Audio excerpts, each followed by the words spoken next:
Pacho midin the bafo a day, a day, I would come. In the man, but more problems, no. I like it, and everything will go somewhere. Your problems. The problems really be brave. Me be August 15, 2015. Inti me yako me 8th year mu na me wi.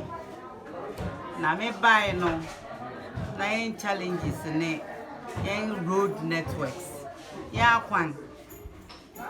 Ye janan ye be kan brofu mu say sanitary areas air toilets and no yen gutters.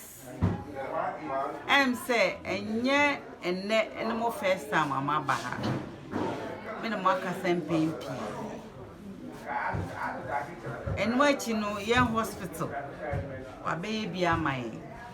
Now so me pese me fefi hospital ho because wo se wo nkwa wo adin na eyampa we si clinic amai. One my diaspora for them pa kama basis him any near monitors any near and so your doctor bia o say ofin kran neba na you was 7 days in a week na doctor no oba 2 days in a week. 5 days na kano ward assistants, and I want to lay emphasis on that. Ward assistant on nursing school only clinical experience, only medical experience, and na oshe clinic homa intimia nyame in charge. Last week Sunday, we beja die. Me papa nua odi achiri kura, we di 86 years. O friend Maka. Me wo ahimfia no o friend so yare. Nti waka tira mi nam so. Ya wa clinic wa ha nti won fa ne nko ho. Na mereba nti me dispatch me driver. And what the call clinic ho. Nti me ye ne wo se me ye be 30-45 minutes no. And I mean so me di so and I me call clinic ho.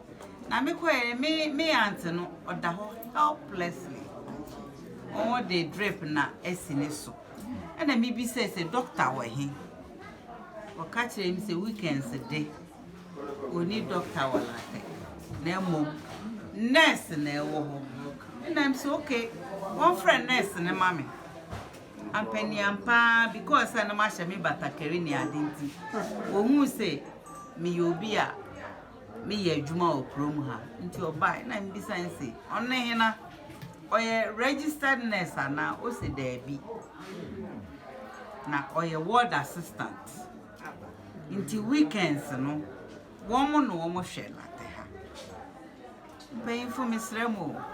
Na say sha me pesa me kasa bebre because metimi aka na maka. Ya sha Larteh ha yeto straight on no post MPP. Okaso ko convince you because on to CPP abafofra. Wan hwe ekura obetwa wosu okroma. Nti e ba ne say na weekend kroma so mrewa fo na edoso because youth no nyina wo diaspora local diaspora.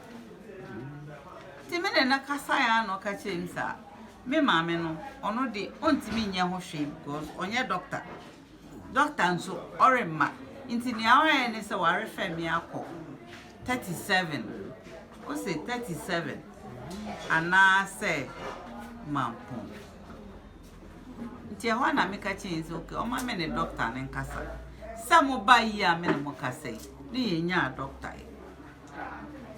nti ho na me ka so okay on fill referral book in paper na mama na me man continue in a long story short no o ma me referral se me fa ne nkoma na yen ko hwe na mampon so be referral e me de na ko na nti ye bu obra bi sa my clinic fine Canadians Canada Larteh for Canada empire wo ho na ebi ni kolebu empire wo ho no ebi ni 37 na so ye ni registered nurse ye ni doctor wo ward assistants and I run yen clinic my nti ni ewu no nti mesra ban ohu ye mobo no my doctor aren fo krayenya aren fo benu basa e wo clinic wa betimi ahwe wa master ma me wo ka wo clinic na fe ya ba yen road networks ene de Angel TV. Yes, ma'am. Me meka bibi. Last year we did it. Last 2 years we did it. This year is the same story. Young gatas in choku, feel Larteh, Copem Larteh Junction. Young gatas in choku. And choku with pure water and adio, a choku with Timura. A few okra so I got an in new okra. A quang so. And your pot also. Me say a manholes. Yes. It is not nice. Yen chayeni nko obusumase semi asphalt obusumase tutu ebrimpo de won kan ehun wo branch ko nti obusumase tutu mampon manfin na uko ekropon na uko edu krom na nyina ya asphalt na eba ne sen na Larteh de still ne mangwase still yetiti biem won kan kire se enka Ghana ho a won kan kire yende yempese ye hihye yen youth ye hihye won shock se won ye demonstration yen nim se ye won panyefo na kampanyin kasa na kampanyin tie na wa ye ne wo se fata me de mensreo Larteh Rose men ka se mesro man penyin mensre no we are privileged for that we are privy for that yen so yen said in yen den say yenya okwampa me mensro man penyin mensre ne ne mensre no china it's a national cake we want our fair share of the national cake nti yesre no yenim se ha any stronghold yempese ye beye bibia ebe gu animu ase anase bibisa nti yesre no in a way on fire percentage ye wo yen gold yen timber yen bauxite yen bibia ye hia na ye nyina ye che ne pepepe no on fire the mine no me yen kwan ne mine no ye gates na yen so ye huntoye toilet any be okroma. Are we part of the 21st century in the world? I don't think so. Na me ye MPs any me oye my na dokua me sre no maka me sre no oye me ba one me ba na call St. Rosie's Secondary School me ba paying girl the same school same year abena ni mate ni abena nti se watimi aye nane nansa me kwa kropon no ode me ko fa ne pesua so wa kan ne ndi munyina asphalt ho kra no enye commercial wa kan nyina asphalt nti adenti no deprive Larteh fo then ya aye no so hwe na ba ye to mana ono na bo nyina no meka se 60% fi ye mpesue so nti aden no ye sa oma ye mu ya manu ato nana etu agefra a bi to hyesia ifi Larteh kubase ehene ahawa emewo eyo how bibri nti Rebecca say mesre amanse omomodiana ya hawo no ntimi mu a na onye man na di kan yan akwan efi Larteh Junction ekropon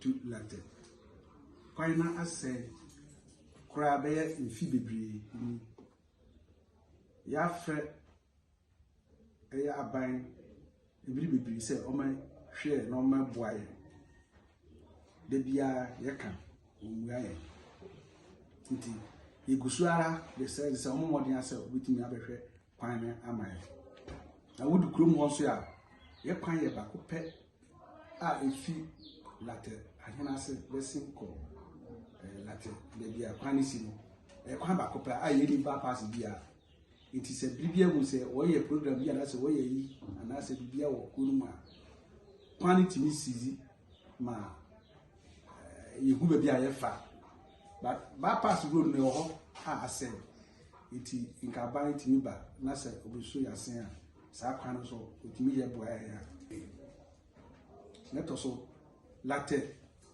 ase kwan no ye wo another road a linki kopim dodowa ba kwan no enye iti be se obetimi aye na Larteh no enko ye se bia kwan na epum Larteh ko na ka ye link road to dodowa to Accra ena ho no so no ye sa wo kwan a ebetimi alinki akopem mampon eno so enye kura iti be se sa kwan no wo mo betimi abeya aman neto so abi se be mfi bebre ni se insupa yenya okrum ha no ebi ni ha pipe nyina se mfi bebre enti yenisu okrum ha neto so yen bola asem e how bebre if say baby a yen bola no yeni container what the bola bi ohwie gu asase no so ma adore a ma sisi a esai amanfo bebre fie enti eno so ye how ba ko a e ha kwa say wo ba obetimi abre container ye di gura na beguru se de be ya e ye ma won ba pega be akọ that was ye wo library am say bibi mu no aban bi si library we do baby no ojai as library no nka otimi be ye no owie man a nka be boa ya mofra ni school for na bibi a wa ye den wa tumi akosua ade oho eni achi no how no light de am say street light no ye wo ho how baby wo ho no ma eye me bonu ye ni light poles nti ahoma no na mo for but ye bisa no so wa ba ye man but up to now ye te ho nti bia sisi ya no ye rekan say wa ba hwe na wa ye light na man me sanu wontini me boy na o hwe bukuru ya no se assembly mutuatua foto de ko assembly honorable menena kasa on that issue how say mutuatua na man for etuatua sika property rating at the assembly a ye nyempuntu mfa mom no eno no sa den na wo ka fa sa ho ade de say how kese we say ebia wo ba ha na wo ka se wo je tu bia se wan tua aba be kire ndi etua but yenya ho mfa so bia nti etua ske ho so mfa so den ye final na ya ne say ye say ye fro so womra no me ye bibi man ama ye man fo so wo hu say skade etua no ho aba mfa so na na etua mo nye nti se den ye be nti ka na be koso aka say womra me ye kopem tama o ma be ye na fe de ye ja kasa